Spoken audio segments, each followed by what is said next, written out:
Hi friends, இது என்ன வீடியோனா மருதணி மரம் தாங்க வீடியோ. நம்ம மருதணி மரத்தை பாருங்கள்.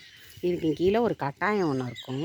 இது பாருங்கள், இதில் ஏறி உட்காந்துக்குவோம். சாயங்கால நேரத்தில் தம்பி இங்கே தான் உட்காருவான். நல்லா காற்று வரும். கோழி வர பூச்செடி அழகாக இருக்கும் இந்த இடம். என்ன சொல்ல வரேன்னா, இந்த மருதணி வந்து இங்கே பாருங்கள் எப்படி வந்திருக்குன்னு பாருங்கள்.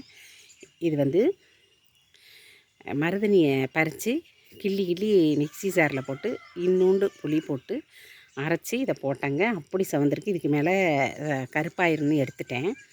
இது எப்போ அரைச்சேன்னு கேளுங்க, நைட்டு 11 மணிக்கு வந்து வெளியே வரையில் கொஞ்சம் பறிச்சிட்டு போய் அரைச்சி போட்டேன். ஸோ இது என்ன சொல்ல வரேன்னா, நம்ம வீட்டில் இருக்கிறதுனால நம்ம எப்போ வேணாலும் மருதணி மரத்தில் இலை பறித்து நம்ம போட்டு அரைச்சி போட்டுக்கலாம். பக்கத்து வீடாக இருந்தால் நம்ம போய் தான் கேட்கணும் இல்லைங்களா? அதனால் நீங்களும் உங்கள் வீட்டுக்கிட்டேயே ஒரு மருதணி மரத்தை வச்சுக்குங்க. எங்கள் மருதணி மரமும் நானே பாய்.